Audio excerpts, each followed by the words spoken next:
This Choircast podcast episode is brought to you by The Wisdom of Hobbits, by me, Matthew J. DiStefano. In this hopeful yet at times poignant homage, I focus on everyone's favorite halfling friend, the Hobbit. A charming people, this Shire-based race has captivated, enthralled, and enchanted the hearts and minds of millions.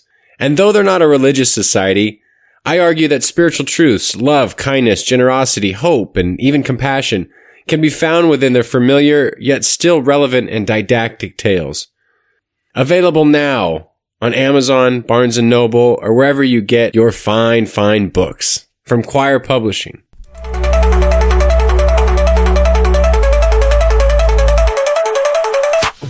Welcome to the Unbelief Podcast, your journey, actually our journey together beyond inherited beliefs to a spirituality that works for you.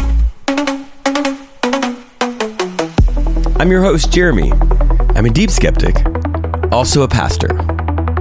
We can fix that later, right? No?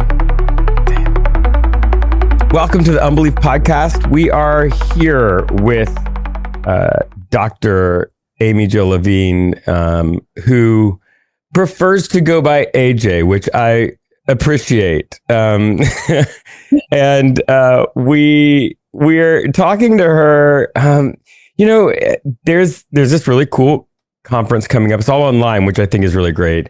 The New Insights to the New Testament. It's later this month, September 26th through the 28th.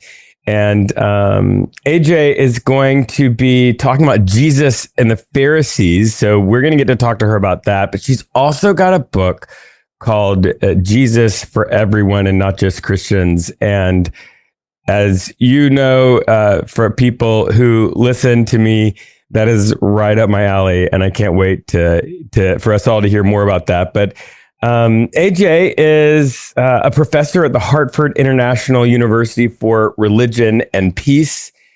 She has written somewhere between 1,000 and 10,000 books. The one that people put in my comment section all the time is this one, Short Stories by Jesus. It is brilliant. All of the books that I've ever read by her are brilliant.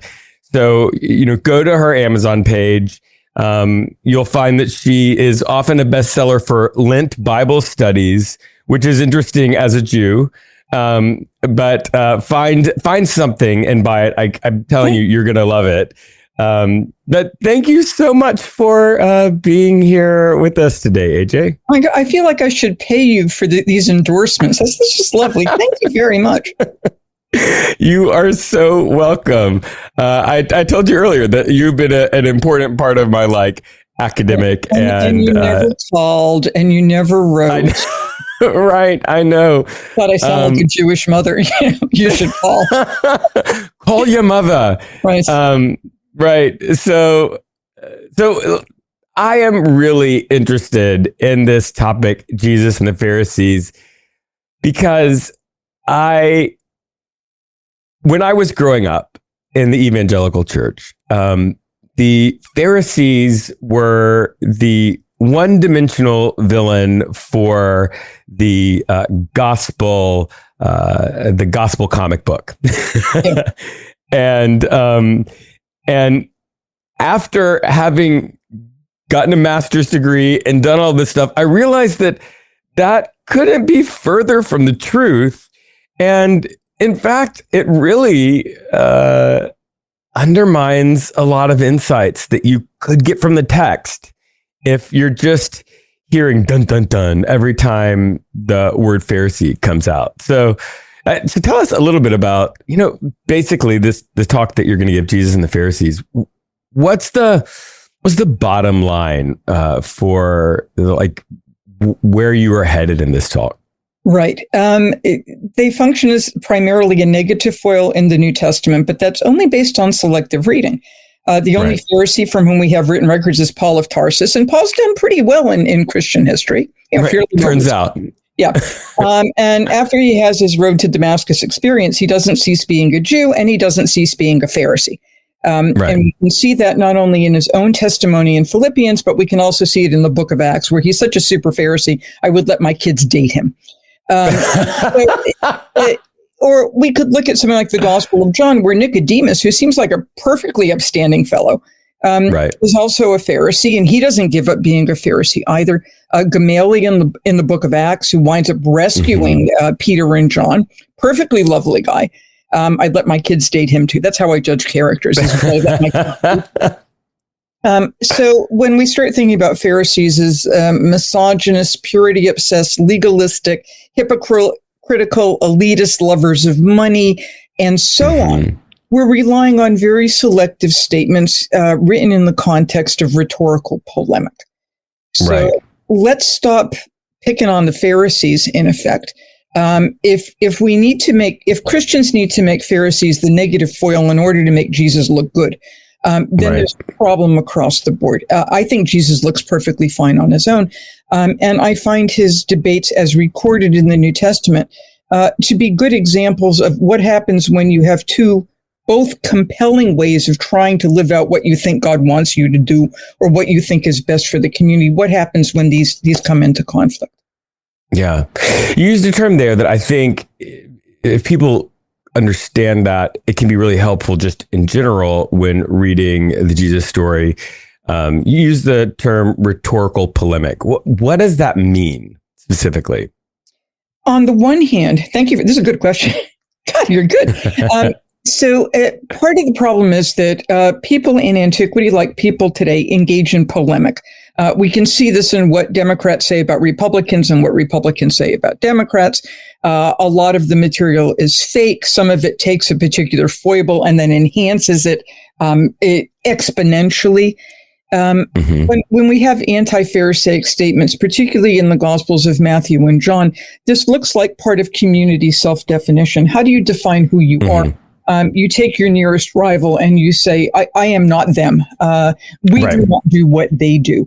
To move to modern psychology, Freud, who I don't work on a lot, that's my partner's job.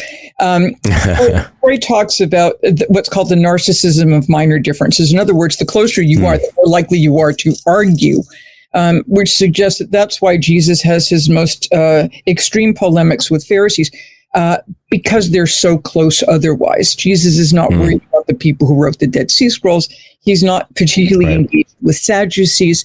And the communities that formed in his name, both Jewish and Gentile, looked at the Pharisees as, well, that's the dominant Jewish group, particularly following the destruction of the temple.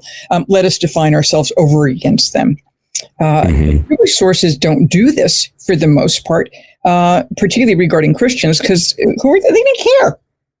There's like a small group of Christians. So we don't have, at least in the first century, much anti-Christian material coming from the Jewish side. Yeah. So you said, the closer you are, the more you are going to highlight small differences. So that implies obviously that you're saying that Jesus and the Pharisees are very close, I guess, theologically, ideologically. Tell us more about that. What is shared between Jesus and the Pharisees? Right. Not only ideologically and theologically, but also socially. If we think about the priesthood and the Sadducees substantially overlap, they're primarily based in Jerusalem. They're engaged with temple activities. They're generally elite. They're not among the people, and they inherit their job. In Judaism, if your dad's a priest, you're a priest. And that's the only way you can get into the priesthood. The people who wrote the Dead Sea Scrolls are out in the wilderness. They're not hanging out with other people. Pharisees are out in the community. So Josephus, who's a first century historian and no great fan of Pharisees, he thinks to use the British term, they've up-jumped, they've gotten ahead of their station. Josephus thinks that people ought to be listening to the priest like he is, the inherited class, class, the elite. And he's incensed that people are paying attention to this lay group who actually walk the walk as well as talk the talk. Right. And that's what Jesus is doing. But while Jesus is talking about a focus on him, the Pharisees tend to be much more communitarian. Jesus tends to be fairly conservative regarding Torah. He's not interested in loosening divorce laws, for example. And Pharisees are well, there's what God wants, but there's what people actually do. So let's try to make Torah easier to follow so more people can follow it. and figure out if you misstep, here's how you can get back into the system. So Jesus tends to be more rigorous and more harsh. Some people might actually say legalistic, but of course the Pharisees get that label.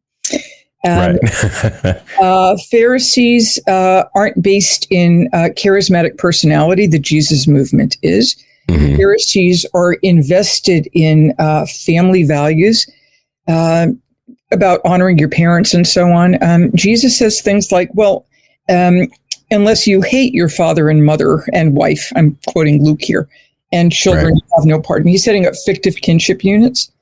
Pharisees don't seem to be strongly apocalyptic in orientation. Jesus does. I mean, I think Jesus was apocalyptically oriented. I think he thinks the kingdom of God was about to break in, and he had a hand in that in breaking. So if you think the world's going to end a week from Tuesday, you act in a different way. You think you're going to be here for a while. So questions of practicality here. I think they're both interested in the well-being of the population. They're both interested in how best to follow Torah. They're both interested in how you love your neighbor as yourself and how you love God. And they're both interested in preparing people to be the best Jews that they can be. And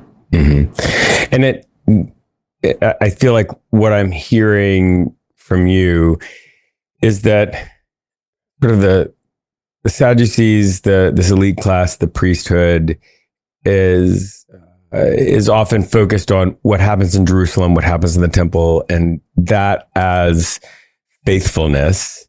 Whereas Jesus and the Pharisees are like saying, yes, and we need to talk about what happens on, all 47 weeks we aren't in Jerusalem. Right. So, and Pharisees are concerned about that. So they're expanding by what eventually gets called the oral Torah, the oral law. They're expanding what the Torah says in order to help people be more faithful. For example, they're interested in purity because anybody can engage in purity practices. Washing your hands before you eat. So why do that? Well, the priests in the temple wash their hands before touching the elements. Most people who have been to a relatively high church religious service where a Eucharist is celebrated, very often the celebrant will wash hands before, That's not for purity. If that were purity, you'd use Purell in the sense of it's ritual purity, because you want to be in a state of ritual purity before you touch these sacred elements. And the Pharisees are saying, well, if everybody can do that, which means we can all be, as Exodus puts it, a kingdom of priests and a holy nation. Jesus is like, it's an add-on. You don't need it. The Torah is sufficient. Let's go deeper, but we don't need additional laws to try to figure out how to do this. Same agenda, but the Pharisees here are being a little bit more egalitarian on the practical level. Jesus is being a little bit more apocalyptic on the ideal level. Wow.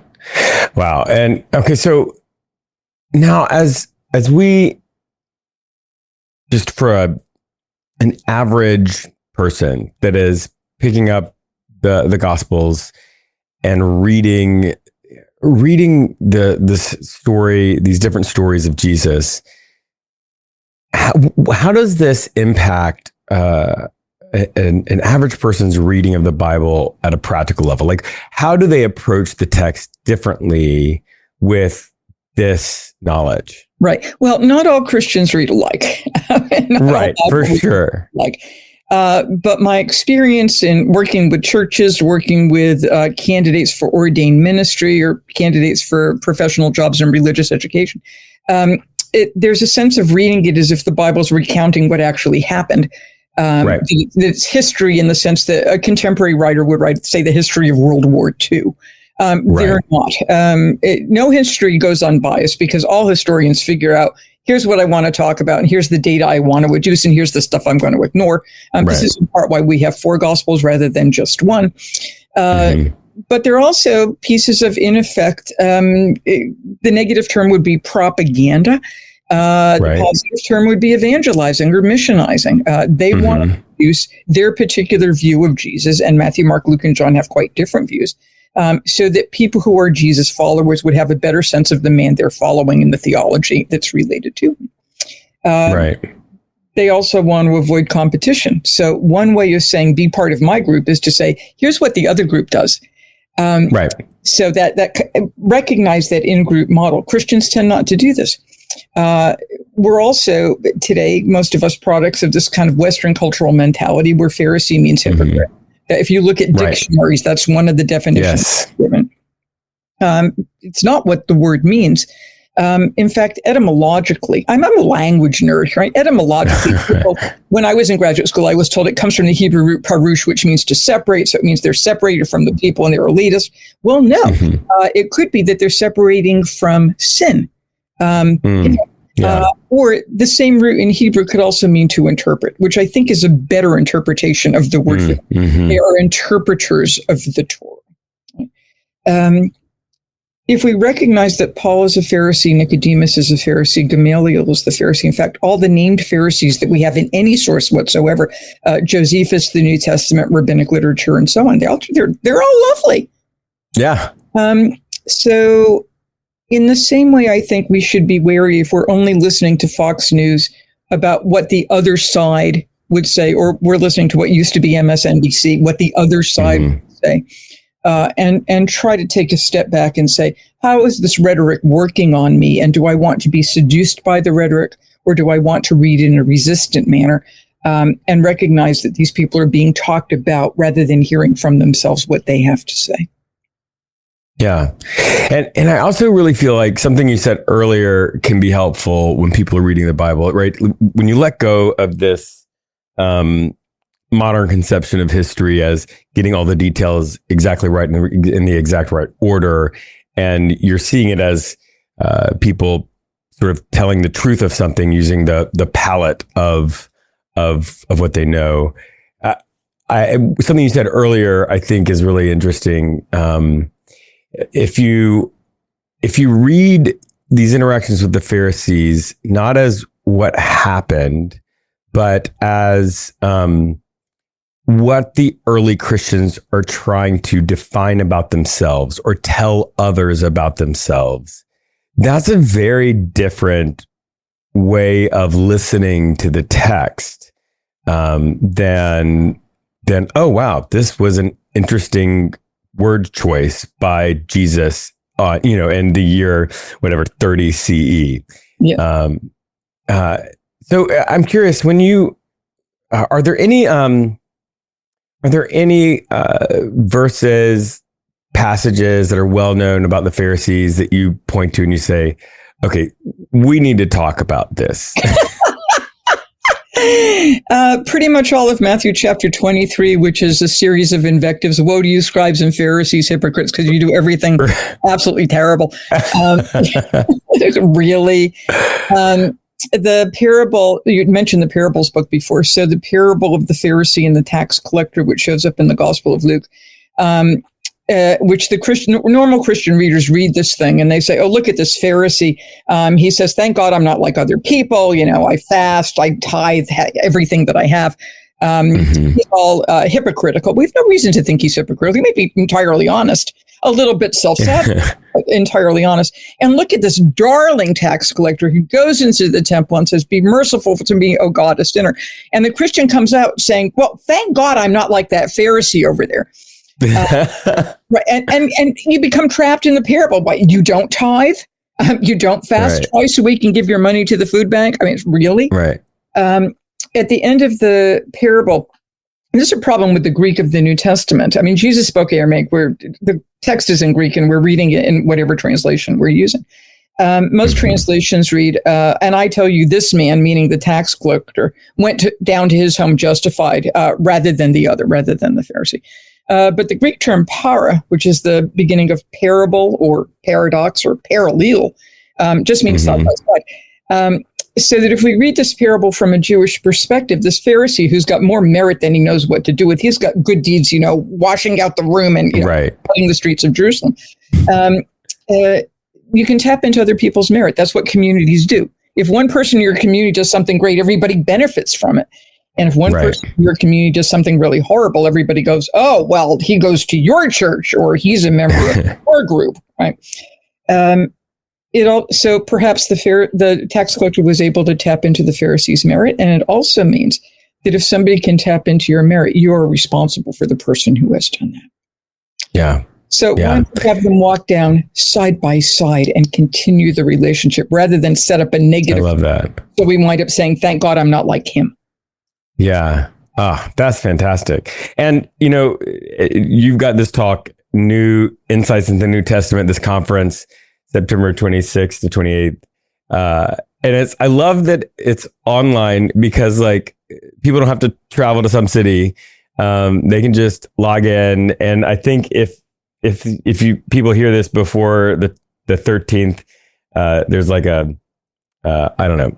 early bird special, but, everybody should go and listen to you talk about this. But this idea, the title of your book, Jesus for Everyone and Not Just Christians, just the title itself, I really resonate with. And it's, of course, you are Jewish, and so a Jewish person who has made their mark on the world by talking about Jesus. It's okay, by the way, a Jew, right?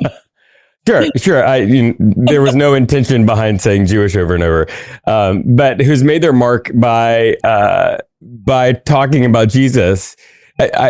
Your particular experience and perspective on this, I think, will be brilliant. Tell me in a nutshell, what is Jesus for everyone and not just Christians?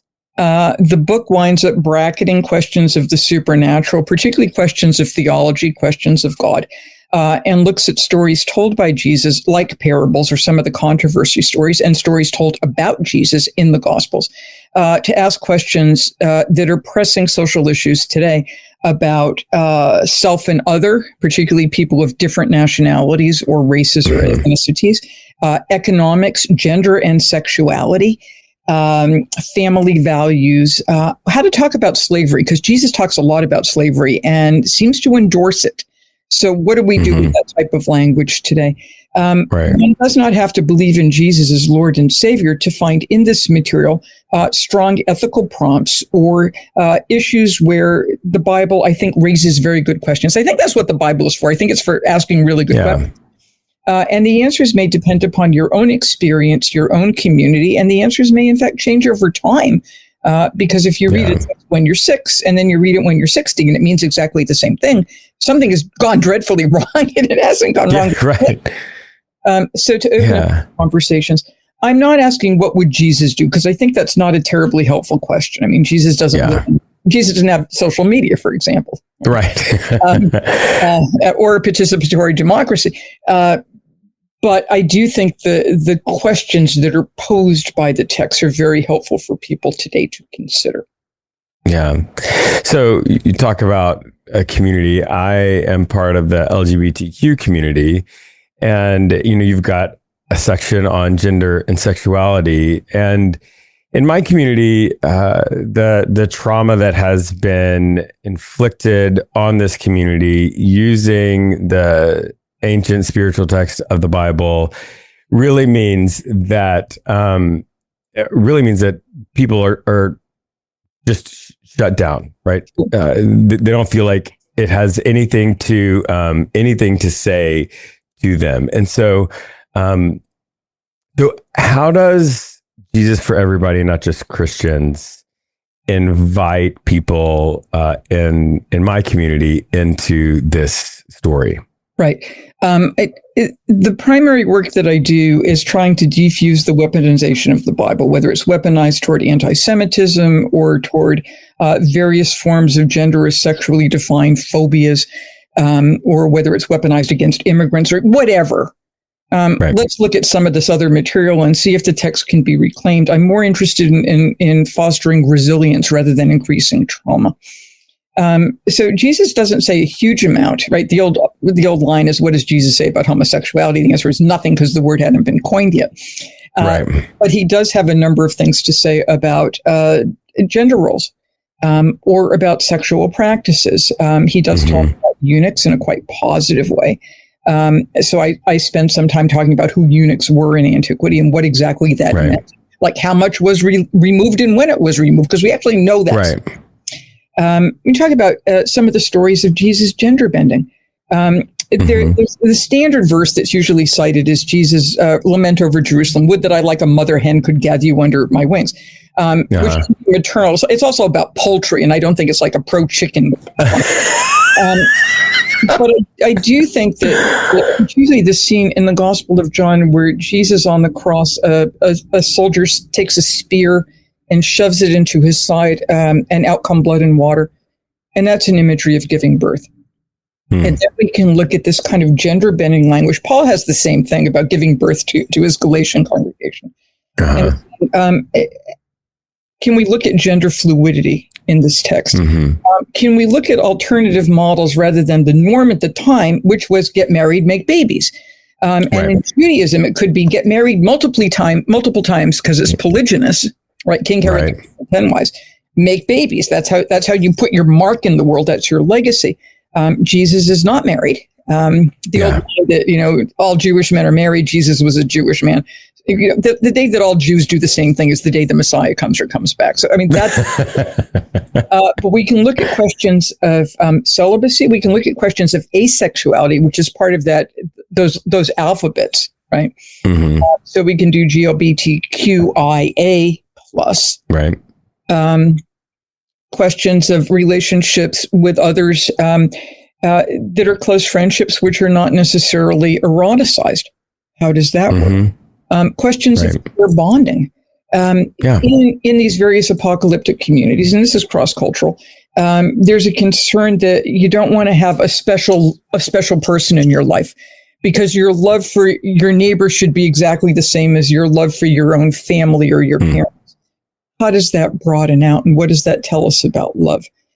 What does Jesus tell us about the body? And I think he's concerned about the body. He restores people to ritual purity. So all my Christian friends who think purity is icky, and Jesus restores people to purity. That's a body thing. That's a body positivity thing. One can't have a really good sense of personal gender, let alone sexual expression, if you think your body's icky. Well, let's look at this incarnational language. Okay, that's a little theological, but it's still pretty cool. I mean, how important is the body? Wow, look at that. Yeah.